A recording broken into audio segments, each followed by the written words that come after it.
cordial saludo y compañeros. Mi nombre es Carvajal Ramírez, estudiante de Ingeniería de Sistemas, y a continuación expondré la presentación sobre el curso de diseño de base de datos. Esta presentación consiste en la evolución que han tenido las bases de datos a lo largo de la historia a partir de la década de los 60, tanto la creación de conceptos, tendencias y ejemplos de utilización o de uso de estas. Entonces, listo, como primera presentación, me presento, Lorenzo Carvajal Ramírez, como ya lo había dicho antes, estudiante de quinto semestre de Ingeniería de Sistemas, es de la Universidad Nacional Abierta de Distancia. Este es mi correo electrónico.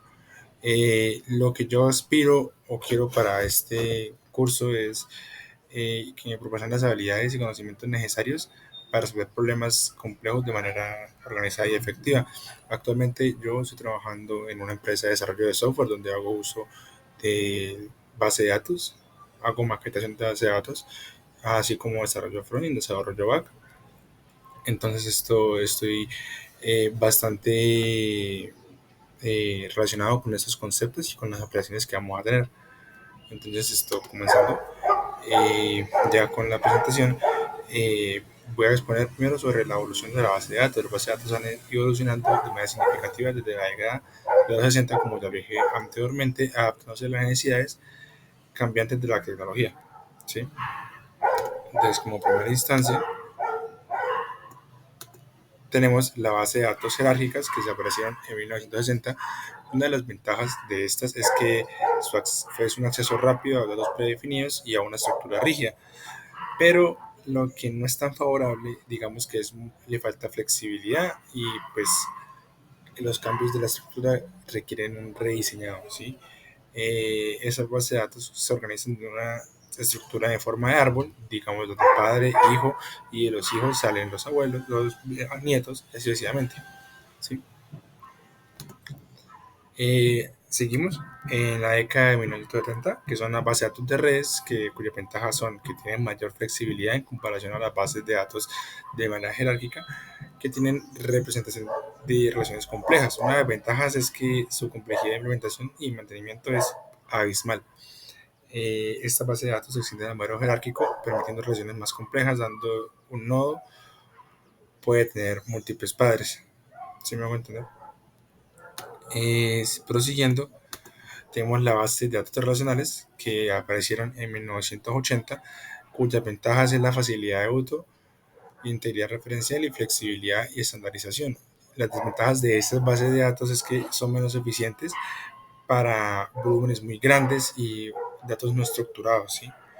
Estas bases de datos fueron introducidas por Edgar Code, las cuales usan tablas para organizar datos y permiten el uso de SQL para gestión de datos, ¿sí? Ahora, en la década de los 90, tenemos la base de datos orientada a objetos. Estas van bien relacionadas con la programación orientada a objetos. Una de las ventajas de estas bases es que mejora la integración con lenguajes orientados a objetos, como dije anteriormente, y manejo de datos complejos. Una de las desventajas de esto es que tiene mucha complejidad y poca estandarización. Y siguiendo las bases de datos no SQL que aparecieron en los años 2000, tenemos algunos tipos que son de documental, clave de valor, grafos y columnas, los cuales tenemos un ejemplo que es Mongo, Redis, Neo4j y Cassandra, ¿sí? Entonces estas bases de datos fueron diseñadas para manejar grandes volúmenes de datos no estructurados y para ofrecer una mayor escalabilidad. Listo. Entonces, siguiendo esto, esta es como una línea de tiempo jerárquica, muy por encima, porque la verdad es mucha la información que tenemos sobre estas.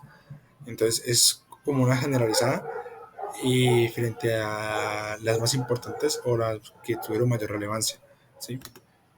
Ahora tenemos conceptos de la base de datos, que vienen siendo la base de datos, que son el conjunto organizado de datos que se almacenan y se gestionan electrónicamente, ¿sí? Los datos que se almacenan en una página web y los que se usan para el back. Tenemos el esquema, que es la estructura lógica de la base de datos, que se define cómo se organizan los datos, las tablas, las relaciones, las vistas, índices y otros elementos. Ahora vienen las tablas, que es un conjunto de campos y registros, ¿sí? donde nosotros organizamos la información. Tenemos un registro que es una entrada completa dentro de una tabla, tenemos un campo que es la representación de un atributo de la entidad almacenada por la tabla. Tenemos la llave primaria, que es un campo o combinación que identifica de manera única un registro de una tabla. Esto se refiere a que solamente puede haber un registro único en la tabla. ¿Sí me hago entender? Y tenemos la foreign key, que la foreign key es la llave que relaciona diferentes tablas. Es decir, tengo la tabla de usuarios y la tabla de usuarios le tengo relacionada una lista de roles. Entonces, en la tabla de usuarios tenemos un campo que llama ID role, en el cual la llave foránea en la tabla de usuarios es el ID role, porque ese ID role se relaciona frente a la tabla lista de roles. ¿Sí? Tenemos el índice, que es una estructura que mejora la velocidad en las consultas.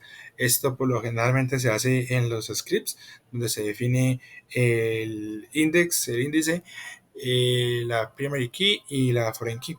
¿Sí? Tenemos las consultas, que es un query, que es la instrucción escrita en lenguaje específico. En este caso yo utilizo MySQL, pero también se puede utilizar Oracle, SQL Server, entre otros. Y tenemos las relaciones, que es la forma en la que dos o más tablas están conectadas. ¿Sí? Ahora tenemos las tendencias de base de datos. En esta tipo de tendencia que yo elegí es la base de datos multifuncional o múltiple, que, o de múltiple modelo, que relacionan gráficos, documentales en una sola base de datos, lo que permite a aquellas empresas gestionar de manera diferente datos sin necesidad de usar múltiples sistemas. ¿Sí? Así como muy resumido. Tenemos ahora un ejemplo. Yo este ejemplo lo utilicé desde una página de IES, ¿sí? Donde tenemos el ingreso de login, que nos permite pues el registro, que viene siendo tanto usuario y contraseña, que son las validaciones o las credenciales principales para el acceso. Estas se almacenan en este caso en la tabla de usuarios, que tiene pues tenga, digamos, el ID de usuario, el nombre del usuario, y tenemos la contraseña, que pues viene o no puede estar encriptada.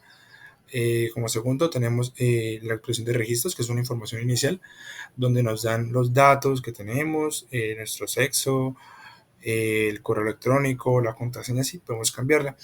En la página 3 tenemos los productos del carrito, donde podemos ver la información del producto en el stock y un detallado de la información sobre este. ¿Sí? Esto se almacena en otra tabla diferente, donde pues a medida de consultas vamos a traer toda la información que requiere la página.